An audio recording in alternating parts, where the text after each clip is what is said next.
Nah, kita masuk pada atensi bagian kedua terkait dengan divided and selective attention. Nah, divided and selective attention adalah istilah yang sering dipergunakan terkait dengan atensi. Hmm, di sini kita lihat bahwa ada orang sedang menyetir sambil makan, sambil minum, sambil pegang HP, sambil dan kemudian tiba-tiba ada anak yang naik sepeda depan ininya. Di sini reaksi pengereman pasti akan lebih lebih lama daripada reaksi pengereman yang dilakukan oleh orang yang memang fokus pada menyetir, gitu ya. Mengapa? Karena di sini dia harus membagi-bagi perhatian antara makan, minum, menyetir dengan melihat keluar, dengan eh, me- apa membuat teks gitu ya, atau menelpon. Itu semua memerlukan atensi, dan atensi itu mempengaruhi kerja saraf. Pada dasarnya aktivitas mental kita itu terbatas, informasi yang diolah secara bersamaan juga terbatas. Nah, beberapa aktivitas mental yang bersamaan itu bisa menyebabkan adanya atensi atau kapasitas mental yang terbagi. Jika terjadi kelebihan beban, maka ada proses yang sifatnya bottleneck. Oleh karena itu, biasanya kita tidak melakukan atau memberikan atensi pada semua hal. Kita biasanya melakukan namanya selective attention. Seperti kamu gambar di kanan, mau ada anjing gonggong, kafilah berlalu gitu ya, ada ambulans, suara ambulans, orang lagi ngomong, dan suara-suara lainnya, tapi perempuan ini tetap membaca dan tidak terganggu. Kenapa? Karena dia memfokuskan atensinya hanya pada bukunya, gitu ya. Nah, selective attention ini biasanya diberikan pada tugas-tugas yang lebih sulit dan membutuhkan perhatian yang lebih besar gitu ya. Oleh karena itu, ketika melakukan proses selective attention ini, terjadi proses pemilihan atau penyeleksian stimulus eh, di saraf atau di neuron bagian atau area V4 ya. Eh, dan selain dari V4, yang juga berperan adalah saraf pada pulvinar gitu ya. Karena saraf pada pulvinar akan merespon pada stimulus yang merupakan target perilaku. Nah, kita lihat bahwa area V4, kita lihat di sini ada area V1, V2, V3.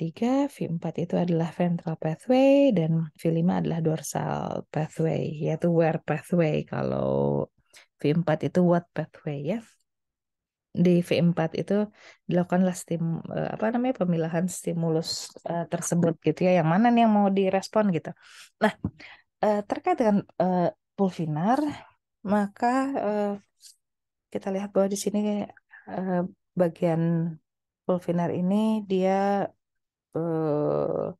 di sini ya, di pulvinar di tempatnya asal ya. Ini dia memproyeksikan kepada posterior, temporal maupun nanti ke prefrontal cortex. Nah, pulvinar ini gunanya untuk merespon stimulus visual eh, yang yang telah di hmm, telah diseleksi gitu. Jadi ini proses proses penyeleksiannya dilakukan di pulvinar.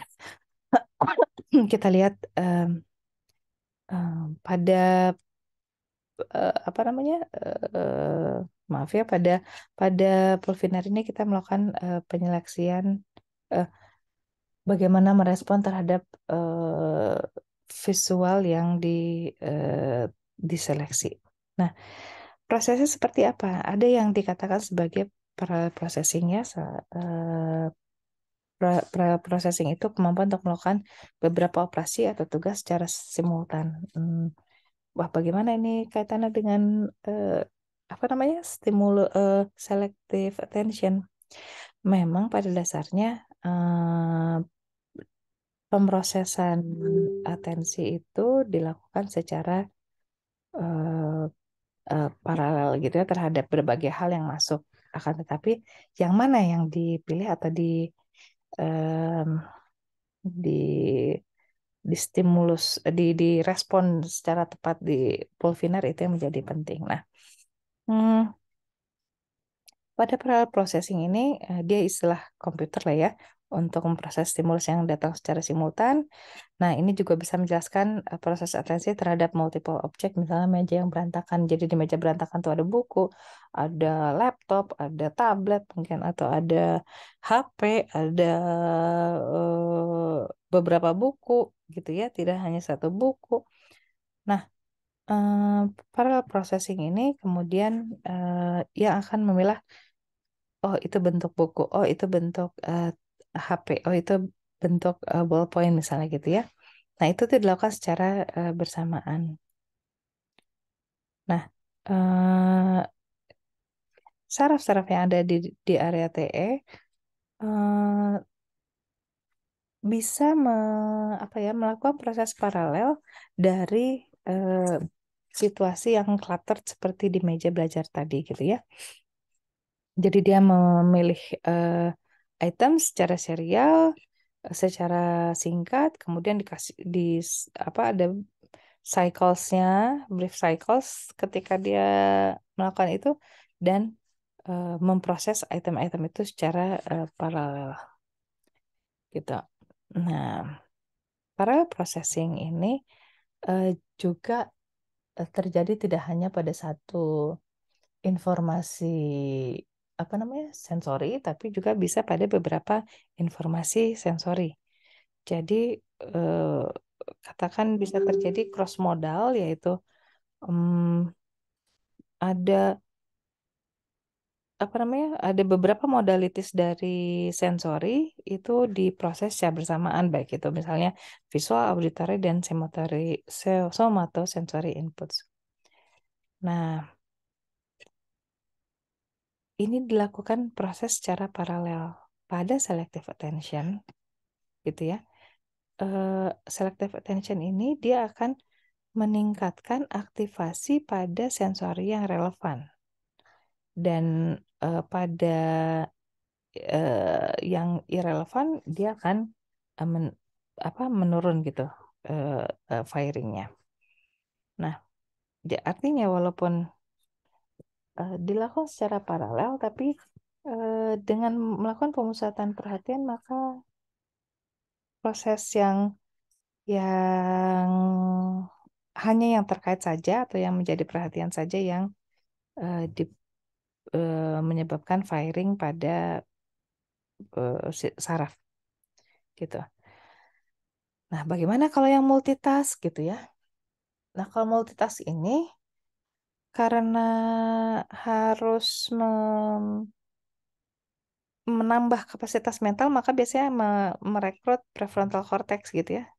Permasalahannya adalah kapasitas mental tetap terbatas. Kalau PVC atau prefrontal cortex itu sudah ter sudah punya tugas yang lain gitu ya, punya tugas atensi yang lain, maka eh, tugas yang diberikan itu akan hilang gitu. Walaupun dilakukan pemrosesan secara paralel.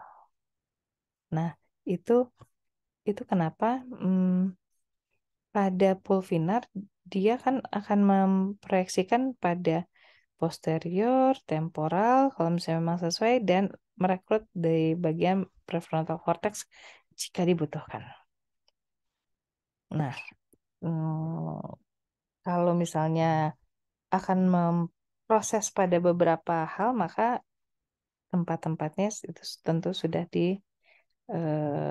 apa namanya, diaktifasikan gitu ya. Apakah tadi prefrontal dan sebagainya. Tapi permasalahannya kapasitas tetap terbatas, sehingga perlu dilakukan selective attention, karena dengan selective attention, firing ataupun aktivasi pada bagian-bagian tertentu itu akan menjadi berkurang. Nah, ini contoh eksperimen dari eh, ada dua kondisi ya, satu atensi shifting, satu lagi atensi yang fix. Nah, si partisipan harus melihat ke arah sini, dan kemudian ini ada streamlight atau cahaya yang bergerak di sebelah kanan saja. Kemudian ini yang di fix itu cahayanya bisa kanan kiri, tapi dia hanya ngeliat ke sini aja, dan itu bentuknya fix. Nah, didapatkan bahwa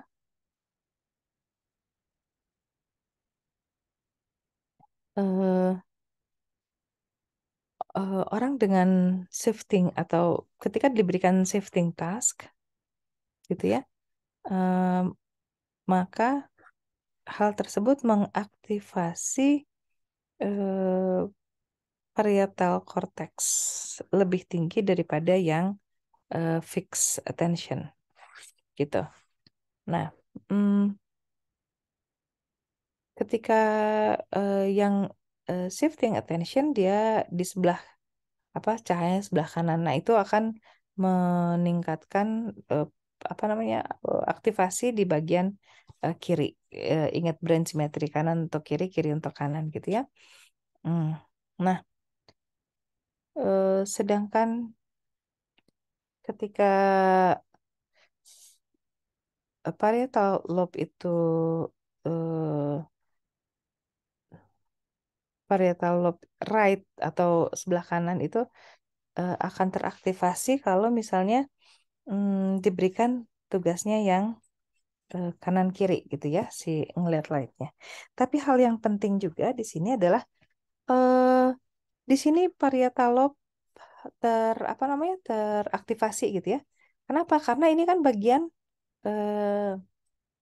tempat ya, spasial ya. Bagian tempat di mana ini hanya sebelah kanan saja, ini bisa kanan kiri, sehingga kita bisa lihat yang teraktivasi bagian otaknya juga berbeda. Nah, karena ini tidak ada tugas untuk pengenalan bendanya atau materialnya, maka V4 yang tugasnya untuk melihat what atau yang lain itu tidak teraktivasi. Karena memang ini dimintanya hanya bagian spasialnya saja.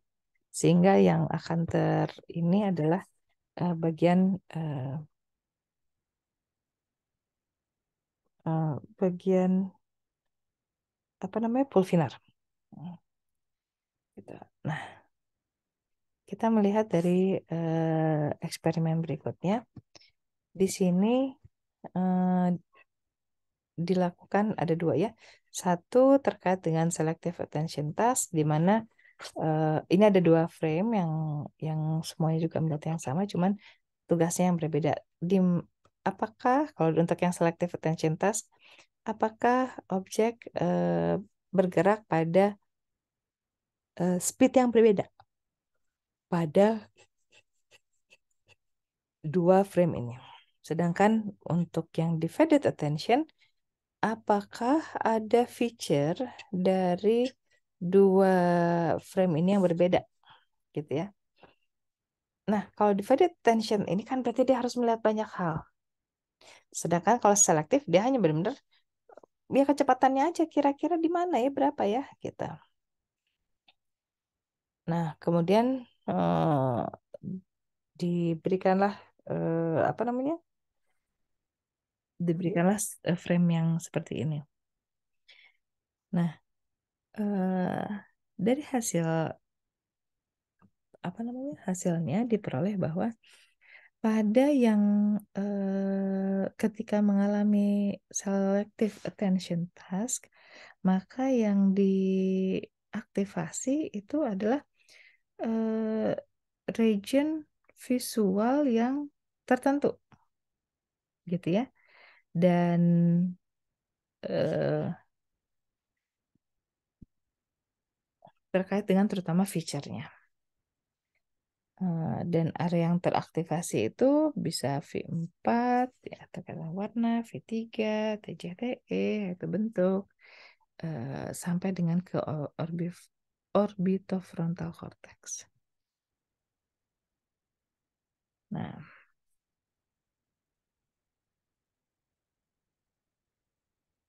kemudian pada yang divided attention bagaimana? Ternyata divided attention itu mengaktifasi beberapa eksklusif area. gitu ya. Terutama juga di bagian cingulate dan DLPFC. DLPFC itu, saya lupa ya DLPFC itu.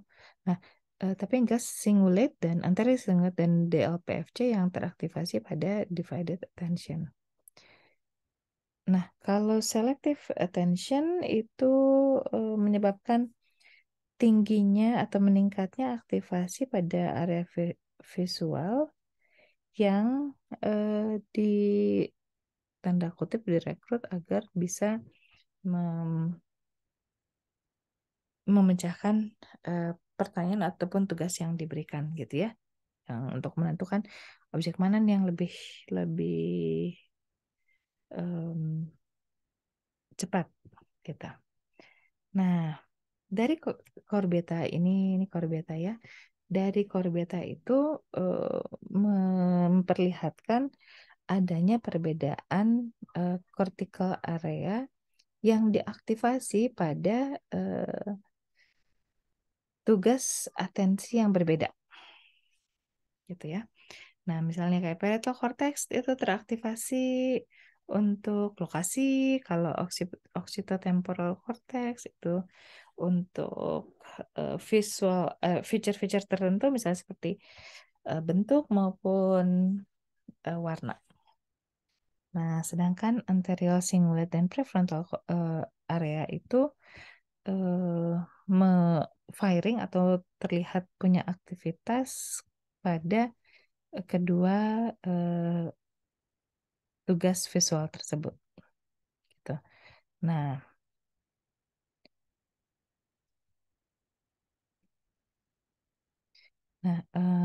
atensi itu tampaknya lebih apa ya namanya mengaktifasi bagian anterior cingulate dan sebagian dari prefrontal cortex itu untuk menambah spesifik sensory area pada berbagai atau beberapa sensory modality mungkin yang terkait dengan vision dan touch. Kenapa? Karena divided attention dia harus menggunakan banyak apa namanya banyak banyak modal, dia harus melihat yang mana gitu ya, dibandingkan dari selective attention itu dia akan mengaktifasikan bagian otak yang memang sesuai dengan tugasnya.